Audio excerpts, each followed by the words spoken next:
Hello to you all wonderful and awesome Mindsetters, grade 12 Mindsetters. I hope the exams are going so well. Remember, you cannot do anything without preparing. So we're here as Mindset to make sure that we equip you more, capacitate you, and make sure that you are ready for your exams. My name is Abram, and this is your best learning show ever, Learn Extra Live. I'm not alone. I'm with Lee today. How are you, Lee? Good to be with you all again. Yeah, I'm ready to learn more because I think this is a crucial time for our matriculants. They really have to grasp everything. You're right, and I'm particularly pleased that we're doing this maths session because it's been a while since I've been sitting in classroom and doing some maths, and it's always good to keep your mind sharp and ready for anything. So it comes in very handy, Mindsetters, and to help you revise even more, we as Mindset have partnered with Samsung to give you the Learn Extra Live Exam Revision Marathon Competition, whereby you stand a chance of winning one of these awesome gadgets. Now with me, I'm having the Galaxy Note 10.1, which is an awesome device with an S-Pen with 1.4 gigahertz of your quad-core CPU, which is a processor. It's very, very fast. Other than that, you can also download the Learning Hub on it. Yes, the Learning Hub is right on it. Access it and access the Mindset content that can be found on the Learning Hub. Just search for Mindset. If you don't have it, don't worry, don't stress. We're here for you. We're having an awesome competition, and today we're going to be having a draw whereby a lucky Mindsetter who has downloaded the notes, got the race number, and filled in the entry form on www.mindset.co.za/learn/win could win an awesome Galaxy Tab 3 10.1. So stay on the loop and see what's going to be happening, because I might be a nice guy and give you the race number if you don't have it. Just before the end of the show, we'll be announcing a winner. Without any further ado, let's do this, Lee. I'm quite jealous. I think I should go home and watch the program and fill in the form, and you guys come teach for me. Trust me, I'm on the same page as you, but otherwise, I have already one Galaxy. This one. This will be mine. It's an amazing machine, so stay tuned and do your best to win it. Right. Great, let's get going. Now remember, the paper you're writing, I think it's tomorrow, is your trig, your statistics, your analytical. So what we've done is we thought we need to focus you because it's been a while, as I said, since you formally sat in a classroom. So let's look at the first question. Hopefully we'll pick up all the little loose bits that you've probably got a bit rusty on and sort them out for you. So let's look. This first question, it's adapted from the November 2012 IEB paper 2. Question 6a. It says, in the diagram below, the circle center M with the equation x squared plus y squared minus 12x plus 4y is 0 is drawn. The tangent to the circle at B has equation 3y minus 2x plus 5 equals 0. So what I want you to do first and foremostly is to think to yourself, as soon as you see a question like this, if the equation is given and it's not given in the form of something squared plus something squared equals a number, we need to do that first, because that firstly gives me the center of the circle and the radius of the circle, which is useful for lots of reasons and lots of questions. So that's always a good thing to think. And of course, to remember that if we have a tangent, what do we know about a tangent and its radius? Hopefully you're all screaming at home, oh, of course that means it's perpendicular. So we know that the gradient of this one times the gradient of that one equals -1, or the one is a negative reciprocal of the other. So let's go to the question and see what they're actually asking. I just wanted to show you how my mind's starting to think already before I even read the question. So let's have a look. Right, now they've very kindly drawn it for me, but before we even start, let me just get a pen up here. There's the pens, I hope. Yep. Okay, what I want to do is quickly write this equation on the side, because we're going to have to work with it. And once I take the drawing up, you're going to lose that equation. All right, so let's bring it up. And you can see the drawing. So as I said to you, we need this M, the center of the circle. To do that, I need to complete the square on that equation. So what I'm going to do is I'm going to go x squared minus 12x, leave a space, plus y squared plus 4y, leave a space, equals 0. Now, what I'm going to do is I'm now going to take just the x's and complete the square. And the method is, if I have a coefficient of 1 on the x squared, I take the coefficient of x, halve it, square it, add it to both sides. So let's do. So half of minus 12 is minus 6. Minus 6 squared is 36. and I add it to both sides. Remember, if I'm keeping in the equation, I've got to keep the balance. I can't have one side having 36 added and the other side nothing happening. So we have to do that. Right, the next thing I would do is I'd say look at the y's. We've got y squared plus 4y, so half of 4y is 2. 2 squared is 4. But if I'm putting a 4 in this side, I must put a 4 in that side. Right, so in light of that, I can now say x minus 6 all squared added to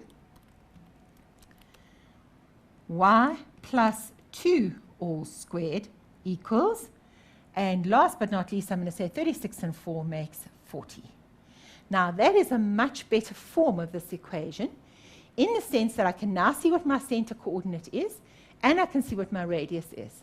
So I know that the center of this point, this coordinate, of the circle, would be 6 minus 2, and the radius is equal to the root of 40, which of course is not in simplest third form, but let's see if we need that. Oh, that was clever of me. I just moved it a little bit too far. The first thing said determine the equation of BM. So let's go back there. BM is the line. Let me just make sure I've got a different color. That should be fine. Drawn here. And remember earlier on I said to you that the tangent and its radius are at right angles. I know what M is. M is 6, negative 2. And I know the equation of the green line. The green line's equation is 3y minus 2x plus 5 equals 0. Right, so now the only thing I've got so far from what I did over here is I've managed to find the center of my circle. But that's going to be useful because remember I want to find the equation of this pink line, and to find the equation of a straight line, what do I need? I need one of two things. I either have to have 2 points, or I've got to have the gradient and 1 point. Now the fact that I know the center, that is my 1 point. Now, what did I say to you when I saw the question? I straight away said, it's got a radius. A tangent. If it's got a tangent, I know my radius is at right angles. So let's go and have a look how that's going to help me out. So using this green line here, do you agree with me? I could find the gradient of that line by moving it into standard form. So it becomes 2x minus 5. And if I divide both sides by 3, it's going to be y equals 2/3 x minus 5/3. The only part I'm interested in is this part, because I need to know the gradient of this line. Now, in the light of that, is it hard to find this gradient? No, because remember what I said to you, if lines are perpendicular, the gradient of the one times the gradient of the other must give me -1, or you invert and change the sign, making it the negative reciprocal. So that means the gradient of this line will no longer be 2/3, it'll be -3/2. So right, let's go to the question now, and let's work with it. So we know the coordinate of M is 6, -2, and I found the gradient to be -3/2. Now, there's no problem if I've got the gradient in 1 point, and here you have a choice of 2 formulas for the straight line. It's really a matter of what you're used to. There's not one that's better than other. I prefer the first one I'm going to write down, but in actual fact, it really does not make a difference. So the first formula you could use is the one that goes y minus y1 equals gradient x minus x1, where this is your x1, y1, and of course gradient we know. So it's going to be y minus -2, which is +2, equals the gradient, which is -3/2, x minus 6. And now it would be a matter of just simplifying up this equation. So, timesing both sides by 2, I'd get 2y plus 4. And I times the -3 in, so it's -3x plus 18. And so my equation would be 2y equals -3x, and bringing that 4 over will make it +14. So this is the one I prefer. The reason I prefer it is they ask you for the equation. And with this form of the actual straight line, you immediately get your equation. The other one, you get your M and your C, and then you've still got to go back and put it in. But let's show you the other one, because chances are it's a good split in the audience as to who knows which method. And so let's just show you both. Right, let's have a look at the other method. The other method is to use y equals mx plus c. So we know m, it's y equals minus 3 over 2x plus c. And now what I'm going to do is I've got to substitute the coordinates 6 minus 2 in. So I will have minus 2 equals minus 3 over 2 times 6 plus c. Looking at that, 2 will go into there once and into there 3 times. So I have minus 2 equals minus 9 plus c, and so c is equal to 7. Right, so now, this is why I'm not wild about this. We have to now go back and put it in there, and most people forget that. So as long as you don't forget that, all is good. So y is equal to minus 3 over 2x plus 7. Now, I'm sure there are a few of you saying, hang on, those aren't the same, but they actually are. Because do you agree with me that if I go to this one here and I divide right the way through by 2, I would get y equals minus 3 over 2x plus 7. So absolutely identical, the two equations, just written in different forms. And that's absolutely fine. Right, the next one says find the coordinates of B. So let's go back to this drawing, because it's always good to have the drawing in front of you. We know this equation, this pink equation now. It's y equals minus 3 over 2x, I think it was, plus 7, if I remember rightly. I'll just check it. Yep, it is. And now they want me to find this coordinate here. Let's make it blue so you can see it clearly. There it is. Now, as soon as they ask you for a coordinate, a good idea is to say to yourself, what two graphs are crossing at that point? So it happens that there are 3 graphs crossing at that point. And so you could have used any combination. You've got 2 straight lines crossing at B and the circle there. So it definitely makes more sense to work with the 2 straight lines. So let's go and do that. The equation of this one was 2/3 x minus 5/3. Or let me just use the other form, 3y minus 2x. 3, sorry, that was not a bright move. 3y minus 2x. And let me just check the rest of the equation.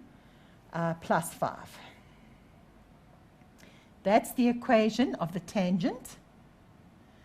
And I'm going to use the peach one here on this straight line just because it's flat and it's got no fractions in it.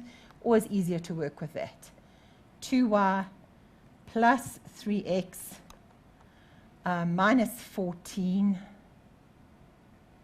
I think I might have copied something wrong. Let me just quickly go back and check.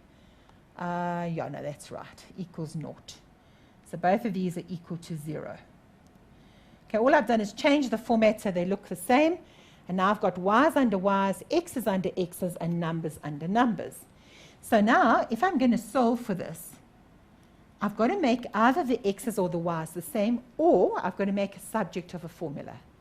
Now, if you make it a subject of a formula, you're going to have fractions to work with, and I know how much pupils love fractions.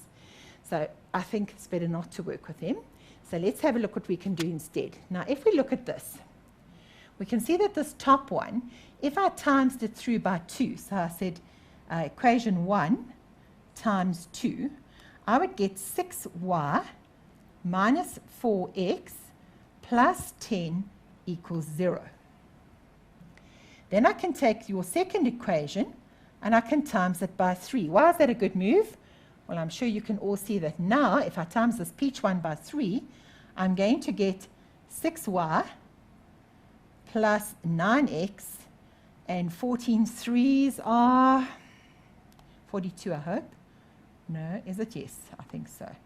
If I'm wrong, I'm sure you will let Avram know on Facebook that I'm making a mistake. So that's your new equation 1, and this is your new equation 2, and we're ready to work. Now, if I subtract these, the y's will fall away. So doing that, now subtract them, the y's go. Minus 4x minus 9 is going to be minus 13x. And 10 plus 42, because 10 minus 42 is the same as saying 10 plus, is plus 52 equals 0, which means 13x equals 52, which means x is equal to 4, I think. Let me just check. Yeah, that's correct. So now we've got the x value. To find the y, I would go back to any of my equations. Probably that top one is nice and simple. So I'd go over here and I'd substitute it into this one here. So doing that, assuming this will listen to me, I'm going to say, in fact, let me take the peach one since it's visible. It's 2y plus 3 times 4 minus 14 equals 0. And working that out, I've got 2y plus 12 minus 14 equals 0, which means 2y minus 2 is 0, which means 2y is equal to 2, y is equal to 1. So we have a coordinate of 4, 1. Now notice I made a point of writing it as a coordinate because the question said, what is the coordinate of B? So that is my B. Right, so that brings me to the end of that question, and a very enjoyable little question, I think. Good start. Nice one. And Mindsetters, let us know what you think about it. And if you have some questions, feel free to post them on facebook.com/learnextra. Like the page, invite also your friends. I love the energy and the vibe that I'm seeing on the Facebook page. I don't know, but you can tell me, who do you think is going to take this Galaxy Tab 3 10.1, proudly sponsored by Samsung? It's not you, Lee. I can see you screaming out your name, but it's not you.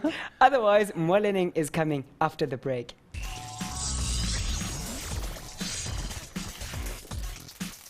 Welcome back, Mindsetters. Now we understand that as you're busy writing your exams, it could be quite a challenge for other Mindsetters who are not ready. But remember that every accomplishment and success only begins with a decision and willingness to try. So always give it your best and try hard. We're here to help you. Try hard and smart and easily at the same time, because you've got us as your team going the distance together. Lee? Great, yes, and it's very good advice you've just been given. Always aim to do your very best, because in the end, examinations are like ranking.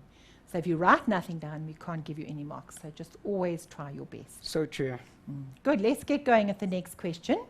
It's adapted from November 2012 IEB paper 2.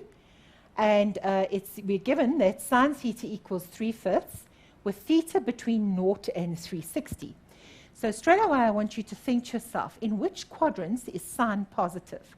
And hopefully you all know it. It's first and second quad. So in actual fact, there are 2 possible answers for this theta that would give me the answer 3/5. One in the first quadrant, one in the second quadrant. I'm not going to worry about it now, but maybe it will become important later. Let's carry on. Read on. Calculate without using a calculator. Now, as soon as you see that, immediately you must think to yourself, well, that leaves me with a choice of 2 things. Firstly, I could be working with a Pythagoras type question. And secondly, I could be working with special angles. Now, hopefully, when you look at this, you realize it's not special angles. Special angles, you'd be looking at a √3, a 2, a 1, not a 3 and a 5. So definitely it's not that. So chances are it's a kind of Pythagoras question. But let's read on. Now, without a calculator, the very first thing they ask me is to find the cos of 90 plus theta. Now, hopefully you remember your reduction formula, and you remember that this is 90 minus theta, and this one's 90 plus theta. And hopefully you also remember that the moment I use 90 degrees, I'm using the y-axis. And if I'm using the y-axis, the ratio changes to its co-ratio. So 90 plus is here in the second quadrant. Remember, all are positive there, sine is positive there, tan is positive there, and cos is positive there. That's the cast diagram. So 90 plus is second quadrant, but the ratio I'm dealing with is cos. So cos in that quadrant is negative. But because it's 90, I've got to change it to sine theta. Now, do I need to even worry now about which quadrant I am in or anything? Because I've got sine theta, I know its value. And I know it was in the first or second, but either way, sine was 3/5. So it would be as simple now as to go to this question and go minus 3/5. Okay, now you could go and draw drawings and make life hard, but this is not necessary yet. I do believe there is one coming where it is, but not yet. Right, let's look at the next question. The next question talks about the sine of minus 180 plus theta. And hopefully you're thinking to yourself, hang on a moment, that's a negative angle. So So we're going minus 180, which means we measure in the negative direction, and then we add theta. So the first thing I'm going to do is I'm going to get rid of the negative angle. Now, there are many ways to do it. The one way is just to learn off by heart, that if I have minus 180 plus theta, it's equivalent to whatever. But I hate doing things like that. I much rather use my brain. So this is equal to, I would go sine minus 180 plus theta. And then I would remember that if I had 30 degrees and I rotated around and again, it would be 390 degrees, but it would still be in the same position. So in other words, if I take a full rotation, either positively or negatively, my answer does not change. The position of my ray is the same. So over here, I can add on 360, not changing a thing, and now this will become sine 180 degrees plus theta. So what am I saying to you? I'm saying to you that if I had 180, whoops, so much for being very careful with this. Okay, it's not been nice to me. There we go. Let's go back to the pens. If I had sine 180 plus theta, it would be here. But I could have gone 180. Oh, that was very good. I hope you enjoyed that movement on that thing. It was beautiful. Let's just bring it back. Oh, yeah, there it comes back. Okay, and then I would say to you, okay, the other option is to go 180 degrees. It doesn't like, as soon as I get near it, it lifts it up. Okay, let's just put it in there. Move this down. Okay. Okay, it's definitely not cooperating with me, but we'll just use the idea. As soon as I get near it, it freaks out. So it's 180 minus theta, which would form me back in exactly the same position. So in that case, we can safely say those two things are equivalent. Now, 180 plus theta is a normal reduction formula. Remember, angles in this quadrant are theta. In this quadrant, they're 180 minus theta. In this quadrant, they're 180 plus theta. And in this quadrant, it's 360 degrees minus theta. Right, in that case, we're in the third quadrant. What do we know about sine in the third quadrant? Well, hopefully you can all see that only tan is positive, so it's negative sine theta. And therefore, it's also equal to negative 3/5. Okay, so far we're doing some nice work here, nothing too hectic. But now life gets exciting, because hopefully when you look at this next question, you realize, hang on a moment, this is a compound angle. But it's no problem, because you all know your compound expansions, and if you don't, you've got a formula sheet that tells you. But really, I'm a great believer that you shouldn't be using your formula sheet over much. It's really just a reassurance, because if you're looking on the formula sheet all the time for your formulas, it slows you down, and you don't get as much work done as you would do if you just knew them. As soon as you see cos, hopefully you know that this is equal to cos theta, cos 60. And cos expansion always has the opposite sign, sine theta, sine 60. Now, this is a very nice question. First of all, it's got you to expand, and now it's going to get you to use your special angles. And I think someone earlier on said they'd like to know what cos 30 is.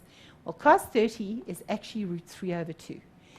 It depends how you've been taught. You might have been taught triangles, in which case that's fine. Or you might have been taught off a unit circle. Or maybe you cheat and use your calculator, but just be careful of that, because sometimes they say no calculator, and they can tell from the way you write your answer that you've used your calculator. So just be aware of that. So right, if I'm going to do that, I use this unit circle, but as I say, it really doesn't matter what you prefer. 2, 0, root 3, 1, root 2, root 2, 1, root 3, 0 to 2. The radius is 2, and I just use it accordingly. So if I want the cos of 60 degrees, I go to the 60-degree arm, which is this one, and I say cos by definition is the x value over the r value. So the cos of 60 will be 1/2.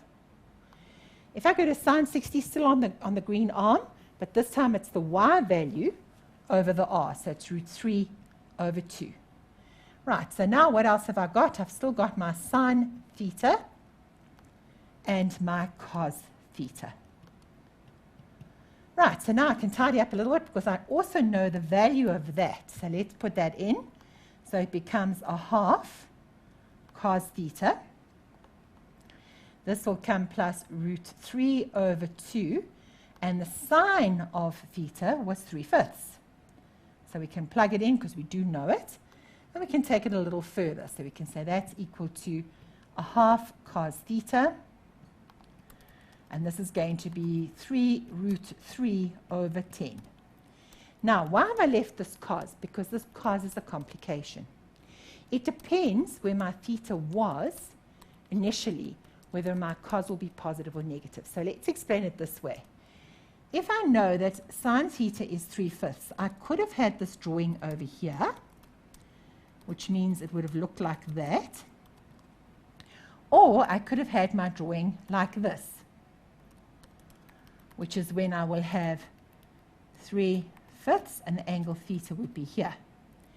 Now, clearly with this first one I drew, we can see that the x value will be a positive. And of course, hopefully you all know your Pythagorean triples to save you some time, and you know that this will just be 4. Whereas on this one, it's in the second quadrant, so the x value must be negative. So it's -4. So it depends which quadrant I'm in, which answer I'm going to use for cos. Because over here, your cos theta will be 4 over 5. But over here, your cos theta will be -4 over 5. All right, that's quite nice. So we can go over here now and we can say, okay, in this case, so if we're using this diagram, my answer will be a half times -4/5 plus 3 root 3 over 10, which simplifies to -2/5 plus 3 root 3 over 10. And then on the other hand, we could be doing this version, this one here, in which case my answer will be a half times 4/5 plus 3 root 3 over 10, which simplifies to 2/5 plus 3 root 3 over 10.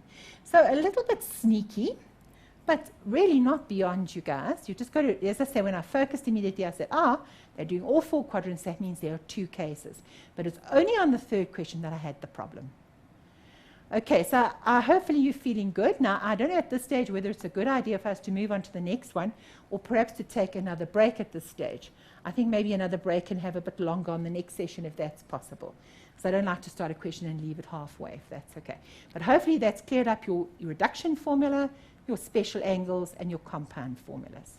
Well said, Lee. We're going to be taking a break, Mindsetters. Remember, I said earlier on that I'll try and be a nice guy, and yes, I am.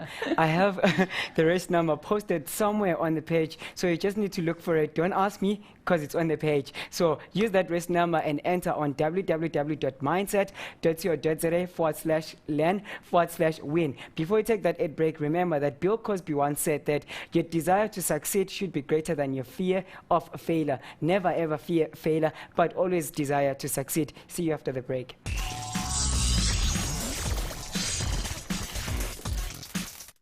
Welcome back, awesome Mindsetters. Now continuing, going to question 3. I'm just kidding. I'm happy, and then I can enter the competition. Yes, you go sit down and then. But otherwise, Mindsetters, it is that time where we're doing the draw for the Samsung Galaxy Tab 3 10.1, probably brought to you by Samsung. Let's just see who's the lucky winner for today. Turned green. I see, you're sweating. Relax, relax, relax. You might be the winner. So let me just shake it a bit, and let's see who's the winner. Drum roll. Drum roll. And the winner for the Samsung Galaxy Tab 3 10.1 is Abraham. Just kidding. It's Victoria Mohale.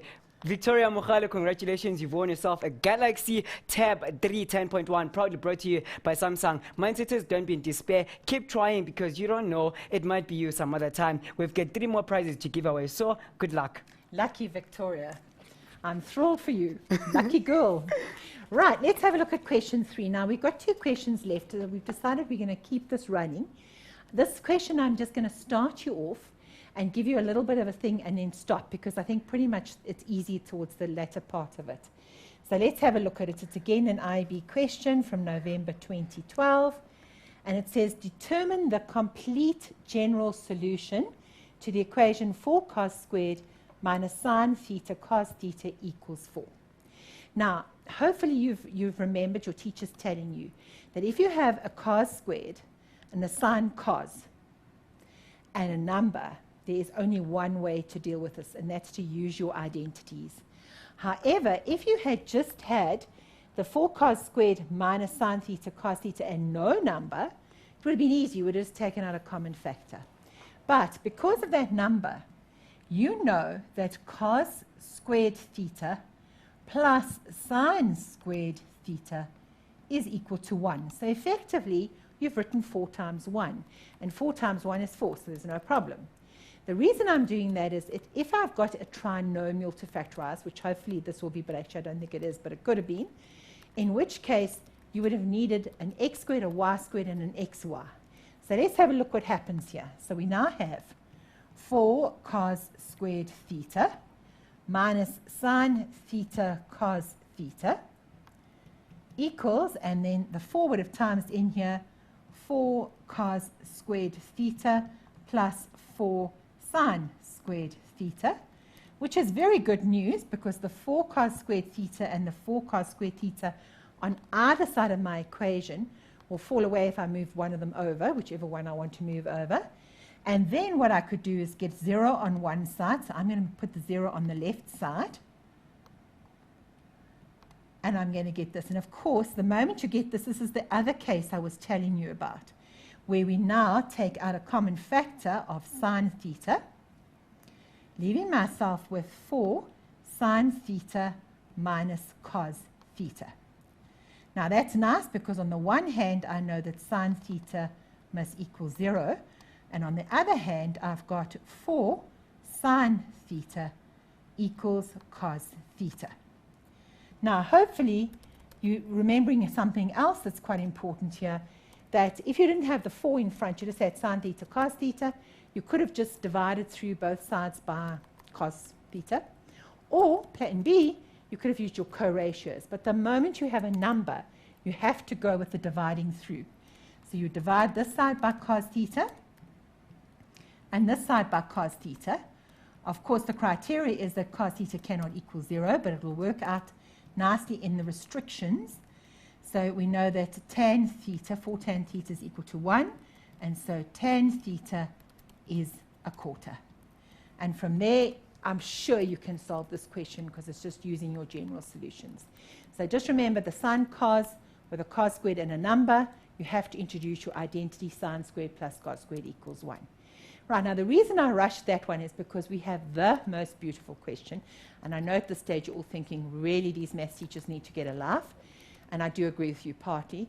But for us, this is beautiful when you see a question like this. So let's have a look at it.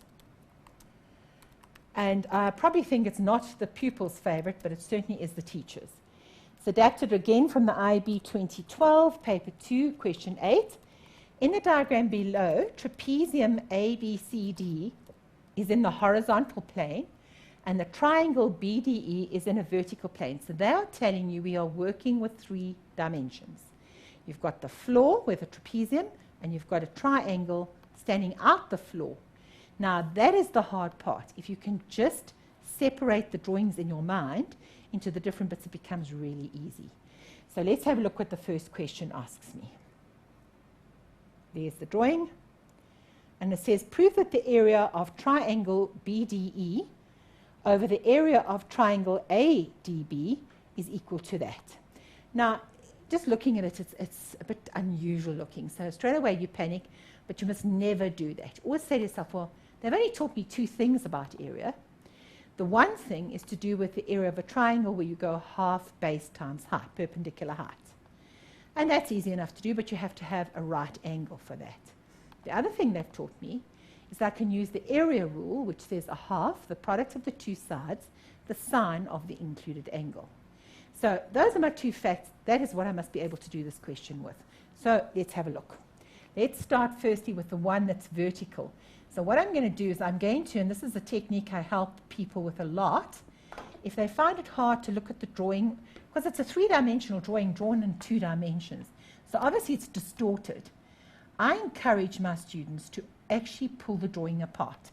So in actual fact, what I've done is I've taken this triangle that is standing off the page effectively, and I've pulled it out, and I've said, what do I know about it? Well, it seems to me that the only thing I really know is that this is alpha, and that's it. But I'm not really interested in angles at this stage. I'm interested in the area, but it's a right angle triangle, so that's beautiful. So what I can do is I can say the area of triangle DEB is a half the base, which is BD, times the perp height, which is DE. Okay, so it's not hard to find that area, and it is one of the areas we need. There it is over there. So we're on our way. So let's see what else we can say now. Now they want the area of ADB. So let's highlight it. ADB is the one on the floor. Another way to do it, by the way, is to shade the drawing. But again, it can get a bit hectic in terms of seeing what's going on. So let me just draw parts of it for you. That's 30 degrees. They tell me this length, this AD, is equal to that length. It's not important at this stage. Yeah, that's great. And this is B. Now, this one hasn't got a right angle triangle. So that means we must be using the area rule. So that's a half, the product of the two sides, the sine of the included angle. So let's do that. So the area of triangle ADB is a half. Now, I've got to use the included angle, which is 30, so it must be AD times BD, the sine of the included angle, which is 30 degrees. Now, I'm starting to get happy, and so should you be, because what are you noticing? Hopefully, you're seeing that there's a BD in both of the expressions. So let's just go over here. You can see there's a BD here and a BD there. And if you look at what you're trying to get, there needs to be a DE, which is over there, and there needs to be an AD, which is over there. So it looks like we're winning. So just by doing it without even thinking about what I'm trying to prove or do, I'm actually halfway there already. So let's have a look at what we would do.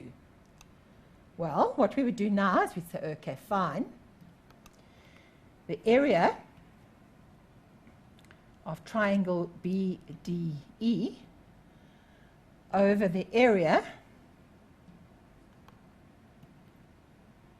of triangle ADB is equal to, now replace the yellow one with what it was equal to, which was a half BD times DE.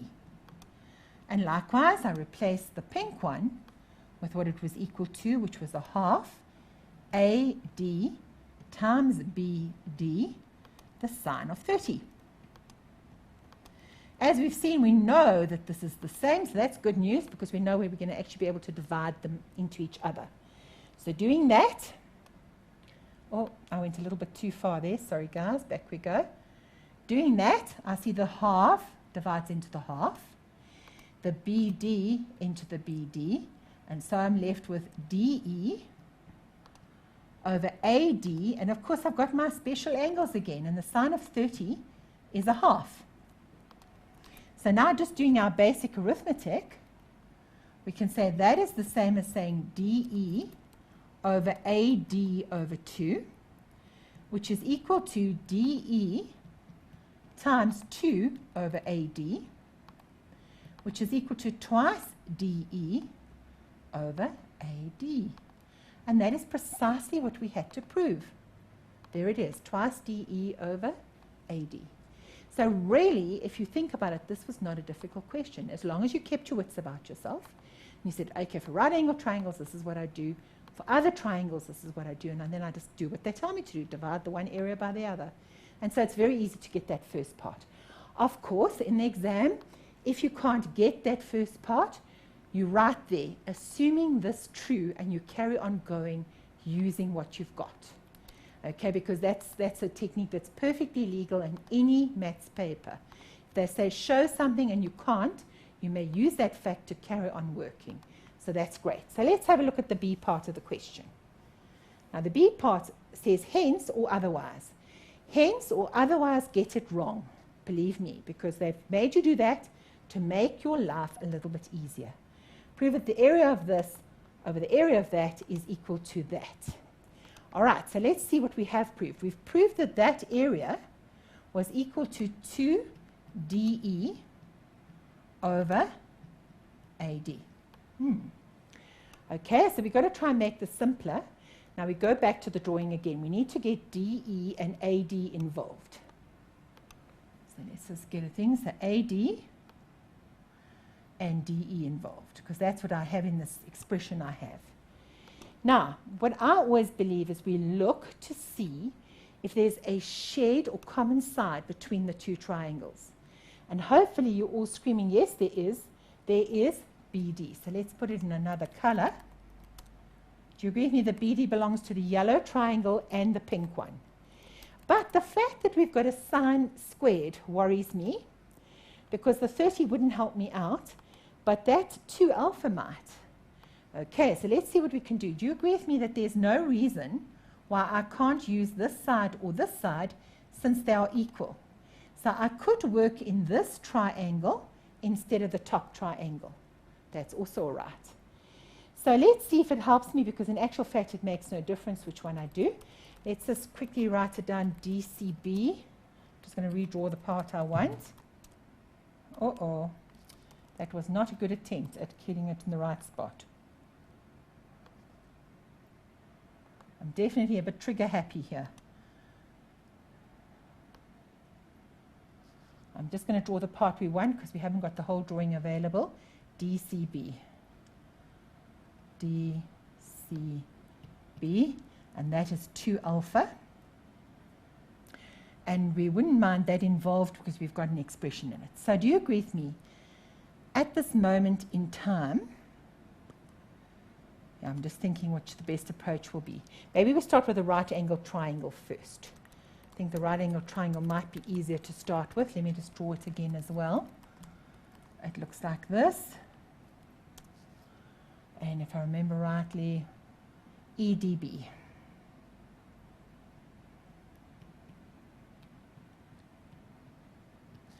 And I think this was alpha. It was a right angle. And I want to get an expression for DE. Now, DB is the common side, as I've said to you. So if I can find an expression for DB for this one, an expression for DB for this one, I can equate them or make them equal to each other in some way. So looking at this yellow one, do you agree with me? I could use my things. I could say there's alpha, so this is my opposite, and this is my adjacent. So in this case, opposite over adjacent, so DE over BD is equal to tan of alpha, which means the DE can be replaced with BD tan alpha. So I can go here and I can take that away. It does help if one doesn't make a mistake when you're taking it away. Oh, okay, it doesn't matter. I'll just leave it where it is for now. All I'm doing is making life hard for myself. Okay, let's go back to the colors again. So what I'm going to do is I'm going to say this is 2. In place of DE, I'm going to replace with BD times tan alpha at the top. Now at the bottom, the AD, which remember is the same as the DC. Going back to my drawing, the AD is the same as the DC. I could get an expression now to do with it. Now remember what they told me. They told me this was a trapezium, and they did have the parallel lines. So if this is 30, this guy here is also 30 degrees, which means in effect we've actually got two of the angles in the triangle, which means we have 3. So going here, we know that this is 30 degrees. And now we're ready to work with it. So we can say BD over sine 2 alpha is equal to DC over sine 30. So that means that BD is equal to DC times sine 2 alpha. And of course, the sine of 30 we know is a half, which means we can take the BD a bit further. We can say 2 lots of DC sine 2 alpha. And of course, DC, as I said to you, is equal to AD. AD, yeah. So we can make this 2AD sine 2 alpha. Right, so now we can go to the question which asked me to show that. And I can say, okay, I know that the area of that was equal to this pink thing. So it was twice DE over AD.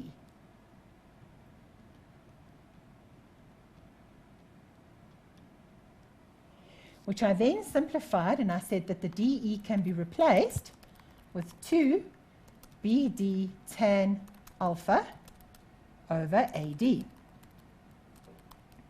But now I also know that BD can be replaced with this. So let's do it. Let's put it in another color. So it's equal to 2 lots, and in place of BD, I'm going to put 2AD sine 2 alpha. And then I've still got my tan alpha and my AD. Now I'm winning, and I'm sure you're all getting excited because you can see that the end is in sight. We know that this AD will divide into this AD, which leaves me with 4 sine 2 alpha tan alpha. But the thing I want to get has only got sine in it. So that means I'm going to use my identities to make it simpler. So let's go over here. And we can now say that is equal to 4, 2 times sine alpha cos alpha, a double angle expansion, and tan is sine alpha over cos alpha. And that's good news because that cos alpha divides into that cos alpha. 4 times 2 is 8 sine squared alpha. And of course, that is exactly what I wanted to prove. But a lovely question, quite difficult. It's not an easy question, this. So the first part was very possible to do really, really well in. The second part you had to work at a little bit. But again, if you just kept your focus, and remember the technique is always to look for a shared or a common side between the triangles, and aim for that side because then you've got expressions equal to each other there. Right, is there any questions that anybody's asked? So far, no question. Gosh, that's wonderful news. So you're all ready. That's really nice. Well, there was a question on the first question that you did. Yes. Maybe we can take that one. With pleasure. All right. But Dumelo asked on question 1b, determining the equation of BM. Okay, let's go back to it. So 1b. Just get back to it. I remind myself. All right, so 1b. On the equation, yes. Oh, no, it was the other one. It's the next one down. It is that one. Is it this one, the A yes. part? Okay. He says, can I ask where does the minus 3 over 2 come from, and how did you actually get it? With pleasure. I'm very glad to see that they're asking questions. It's always good to know. All right, let's go back here for a few seconds. I'm just going to take this off to give us some room to work. Okay, and I think I'm going to take this part off as well. Okay, so what I needed you to understand here is there's some theory which is actually more geometry than analytical, but we need to know it in order to do these things. So it's considered like something important to know. So let's give you a hand here. This theory says the following, that if I have a circle and I have the center of a circle and I've got a tangent touching the circle at one point, then if I draw a line from the center to that point of contact, this angle will be 90 degrees. And the reason we would use, if we were doing formal geometry, we'd say radius perpendicular to tangent.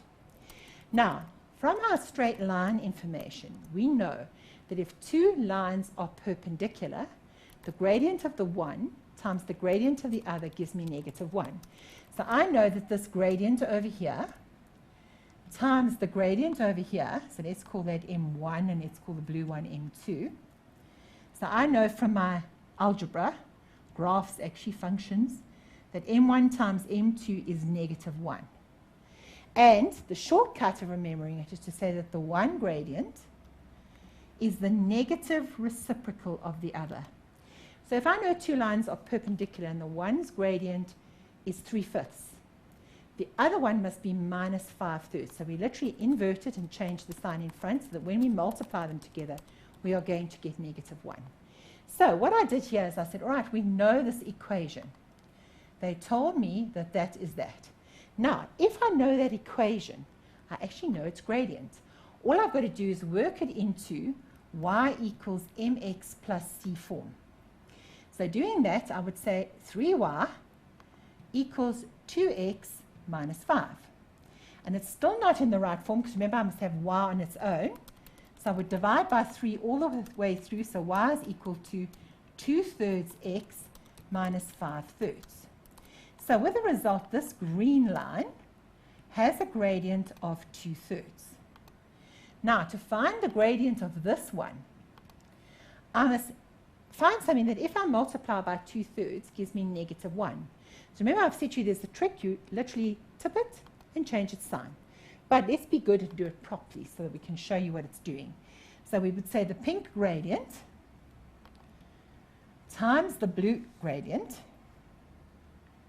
equals negative 1, since I know the radius is perpendicular to the tangent. So timesing by 3, I've got 2m equals minus 3, which means m is minus 3 over 2. So that's how I come up with that gradient.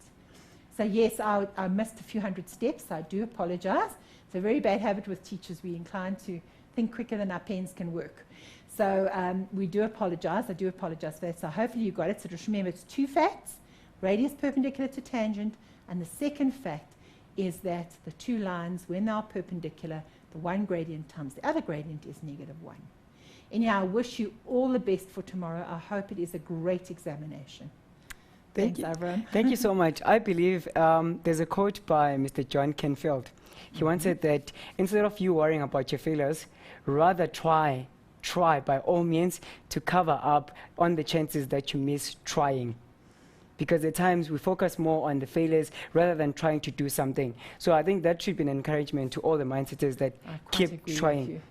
You know, very important is when you look at these people that are multi-millionaires, they failed more times than they succeeded. So true. But they persisted. So if you go and you read out biographies on these famous people, you'll find that they failed more than they actually succeeded. So true, and that's how many theories have been discovered, through failures. But apart from that, mindsetters are always asking for scope, you know. And I believe this part of revision covers that part of scope. But what are some of the tricks in tackling such questions? Very important is I did. I hope you noticed. I read the question, and as I'm reading it, I'm thinking to myself, okay, that could mean I need to find the center. This could mean I need the lines perpendicular. This means I might have to use sine squared plus cos squared is 1. So almost like prompting myself as I go before I read the question. So I've already got the theory. And in fact, a very good idea is to write next to the question the theory that's springing to your mind as you're reading it. Then when you go to the question, you'll find that you've already thought about everything you need to do. So that helps a great deal. And remember, if you can't prove the first part, assume it and carry on to the second part. Don't leave both blank. We can't give marks for blank work, but we can give marks for a bit more work. Unfortunately, we just have to end it there. Okay. And on that note, congratulations once more again to Victoria Mokhale. You've won yourself this Galaxy Tab 3 10.1, proudly brought to you by Samsung. From us to you, we just want to say, keep learning more, learn extra. Peace.